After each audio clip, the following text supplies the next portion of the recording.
सकता है, लेकिन यह सब भय प्रलोभन के आधार पर मजबूरी में नासमझी में ही हो रहा होता है। इस तरह व्यक्ति दोहरा चरित्र जीने को मजबूर होता है। अधिकतर लोग ऐसा ही जीते हुए दिख भी रहे हैं। इसी के कारण नए नए प्रकार की मानसिक समस्याएं पैदा हो रही हैं। इन्हीं मानसिक समस्याओं का दुष्प्रभाव अगले चक्र मणिपुरक चक्र सूक्ष्म शरीर पर होता है। यह एस्ट्रल बॉडी है, यानी अति सूक्ष्म रासायनिक शरीर है। यह कह सकते हैं कि स्थूल शरीर में हार्मोन्स के रिसाव का कारण यह शरीर ही बनता है। यही भावों में उत्प्रेरक का कार्य बड़ी सूक्ष्मता के साथ कर देता है। इसलिए लोग कहते हुए सुने जाते हैं कि पता नहीं उन्होंने अचानक यह निर्णय कैसे ले लिया, उन्हें पता ही नहीं चला यह सब कैसे हो गया, क्या और क्यों बोल गया, या क्या और कैसे कर दिया। इस मणिपुरक चक्र, इस सूक्ष्म शरीर के कारण हर समय संदेह, संशय बना ही रहता है, प्रश्न ही प्रश्न रहते हैं। यह इस सूक्ष्म शरीर की मूल प्रवृत्ति है। यदि स्वैग चित्त वाला कोई है तो फिर वह जीवन भर भ्रम में ही रहता है। पिछले जन्मों की इच्छाएं, अतृप्तियां इसी में संग्रहित रहती हैं। भूत को वे स्मृतियां वर्तमान से इंद्र कराती ही रहती हैं, भविष्य की चिंता में डालती ही रहती हैं।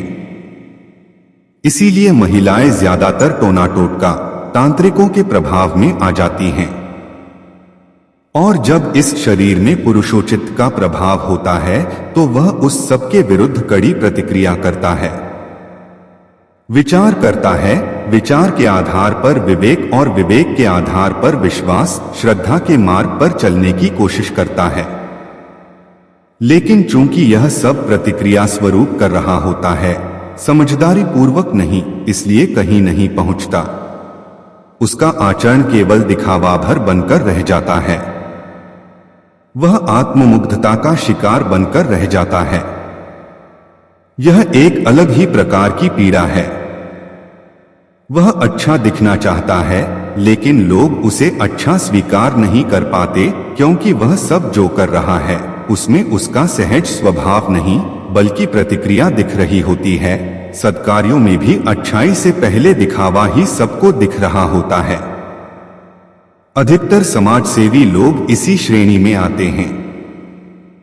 कोड में खाज यह होती है कि वे जो करते हैं उसके बदले में पुरस्कार भी चाहते हैं। यह और विशेष पीड़ा इनमें पैदा हो जाती है। इसके बाद है अनाहत चक्र, यही मनस शरीर है। पिछले चक्रों के क्रियाकलापों, भावों के सूक्ष्म प्रभाव, दुष्प्रभाव संयुक्त रूप से इस पर पड़ते हैं, या यूं कहें कि यहीं तक पड़ते हैं।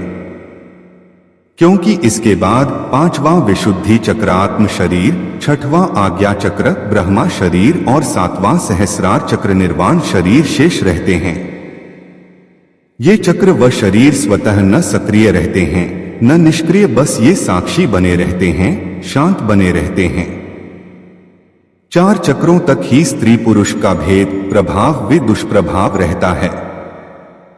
सामान्य जन इन्हीं में भेदों, प्रभावों व दुष्प्रभावों के कारण सांसारिक कार्यों में लिप्त रहता है या फिर प्रतिक्रिया स्वरूप विरत हो जाता है। लिप्त रहना है या विरत होना है, यहीं पर यह पूर्ण निर्णय होता है। इसलिए यह अनाहत चक्र यानी मनस शरीर ही सबसे अधिक करामाती है। इसमें स्त्रैण चित्तलों के सपने होते हैं, कल्पनाएं होती हैं और पुरुष चित्त वालों में दृष्टि होती है।